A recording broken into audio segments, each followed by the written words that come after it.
Bayangkan sebuah dunia yang begitu tenang hingga tampak seperti tidur abadi, putih, beku, dan seolah tak berubah sejak awal waktu. Namun di balik permukaannya, sesuatu berdenyut, perlahan, tersembunyi, seakan menunggu untuk ditemukan. Itulah Europa, salah satu dari 4 bulan besar milik Jupiter. Dari Keiohan, Ea Tempak Demai, bola es pucat dengan guratan panjang yang melilit seluruh tubuhnya. Tapi ketenangan itu menipu, karena di bawah lapisan beku itu tersembunyi samudera luas yang mungkin menyimpan sesuatu yang tidak pernah melihat cahaya dan mungkin tidak pernah ingin terlihat. Europa ditemukan pada 8 Januari tahun 1610 oleh Galileo Galilei bersama 3 saudaranya, Io, Ganymede, dan Callisto. 4 satelit besar ini disebut sebagai bulan Galileo, dan sejak saat itu Europa selalu menarik perhatian para ilmuwan. Dengan diameter sekitar 3.121 km, Europa sedikit lebih kecil dari bulan kita. Namun daya tariknya bukan pada ukurannya, melainkan pada rahasianya. Galileo tidak tahu bahwa apa yang ia lihat melalui teleskop sederhananya adalah dunia yang bisa saja menyimpan kehidupan. Sebuah dunia yang sunyi, namun tidak sepenuhnya mati. Sekilas, permukaan Europa tampak datar, mulus, dan bersih. Tidak banyak kawah. Tidak ada gunung raksasa seperti di Mars atau Venus. Permukaannya justru terlihat muda, seolah baru diperbarui beberapa juta tahun lalu. Usianya diperkirakan hanya 40 hingga 90 juta tahun. Artinya, sesuatu di bawah sana terus bergerak. Es mencair, membeku kembali, merekah, dan menutup ulang seperti napas planet yang pelan tapi hidup. Retakan-retakan panjang di permukaannya, sebagian membentang ribuan kilometer, membentuk pola seperti bekas cakar makhluk kosmik. Di sepanjang guratan itu, warna kecoklatan muncul. Itu bukan karat, bukan debu, melainkan garam yang terdorong dari bawah permukaan. Tanda bahwa di bawah sana ada sesuatu yang bergolak. Para ilmuwan meyakini, di bawah lapisan es setebal 10 hingga 30 km, terdapat samudra global sedalam lebih dari 100 km. Jika benar, jumlah airnya 2 kali lipat dari semua lautan di bumi digabungkan.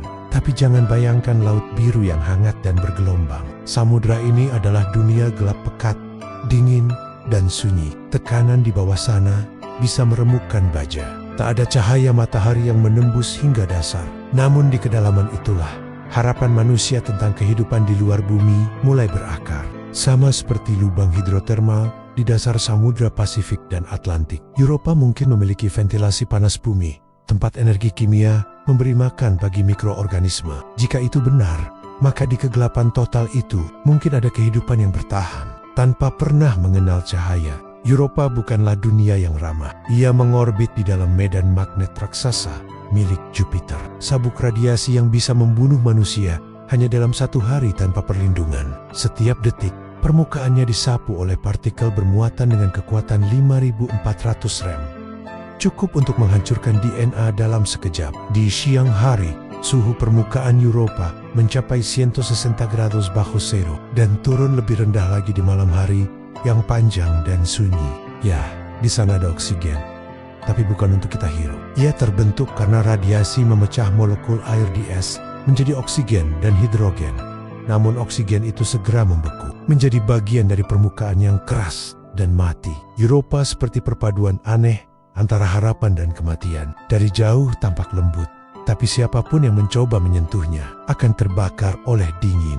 Permukaannya bukan batu padat, melainkan lautan beku yang bergerak perlahan. Europa terus diregangkan oleh gaya gravitasi Jupiter dan bulan-bulan tetangganya. Proses ini disebut tidal heating, peregangan dan pemanasan akibat tarikan gravitasi. Akibatnya, bagian dalam Europa tetap hangat. Es di dalamnya retak, cair, dan menutup kembali. Kadang, tekanan di bawah permukaan menjadi terlalu besar, hingga plum, semburan air asin raksasa, meledak ke angkasa setinggi ratusan kilometer. NASA telah mendeteksi jejak semburan ini beberapa kali. Beberapa bahkan membawa molekul organik, tanda bahwa sesuatu yang menarik sedang terjadi di bawah sana. Bayangkan, sebuah dunia beku yang menyemburkan napasnya keluar angkasa, seolah memberi isyarat, di sini ada kehidupan, tapi jangan terlalu dekat. Europa adalah salah satu kandidat terkuat tempat kehidupan bisa eksis di luar bumi. Bukan kehidupan seperti kita, tapi bentuk lain.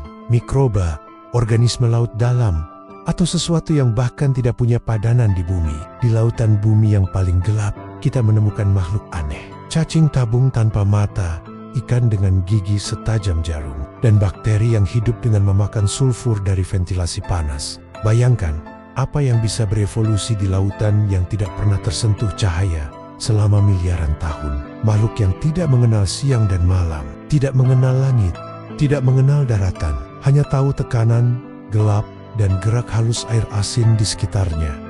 Dan jika kehidupan itu memang ada, bagaimana jika mereka sudah lama hidup di sana? Tanpa ingin ditemukan, menjelajah Europa bukan sekadar tantangan teknologi. Ia adalah ujian etika bagi manusia. Untuk sampai ke sana, sebuah wahana harus menempuh perjalanan 6 hingga 8 tahun, lalu memasuki orbit Jupiter, bertahan dari radiasi, dan menembus lapisan es puluhan kilometer sebelum mencapai samudera bawah tanah. Semua itu harus dilakukan tanpa membawa bakteri dari bumi, karena satu mikroba saja bisa menghancurkan ekosistem asli di sana. Atau lebih buruk lagi, kita membawa sesuatu kembali ke rumah yang tidak seharusnya ada di sini. Europa bukan sekadar tujuan eksplorasi. Ia adalah cermin yang memantulkan keserakahan rasa ingin tahu manusia. Apakah kita siap membuka dunia yang tidak pernah ingin disentuh?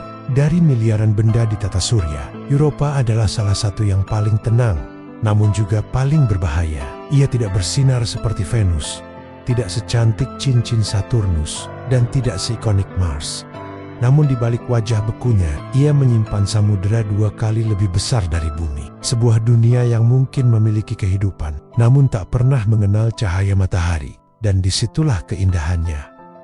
Europa bukan hanya dunia beku, ia adalah pertanyaan tentang batas antara kehidupan dan kehampaan, tentang seberapa jauh manusia rela melangkah demi menjawab rasa ingin tahu. Mungkin di bawah lapisan es itu ada kehidupan yang terus berdenyut, sunyi, tanpa nama, tanpa sinar, tapi tetap hidup, menunggu entah apa. Atau mungkin seperti cermin, Europa hanya menunjukkan sesuatu tentang diri kita sendiri, bahwa di balik semua pencarian di luar sana, kita sedang mencoba memahami satu hal, bahwa bahkan di tengah kesunyian semesta, hidup selalu mencari cara untuk tetap ada. Dan ya, itulah kisah tentang Europa, bulan beku milik Jupiter. Dunia yang terlihat sunyi, tapi menyimpan samudera kegelapan di bawah permukaannya. Tempat di mana kehidupan mungkin bersembunyi, dan di mana rasa ingin tahu manusia diuji oleh batas keberanian. Karena kadang, yang paling menakutkan bukanlah dunia yang penuh bahaya, melainkan dunia yang terlalu tenang untuk dipahami.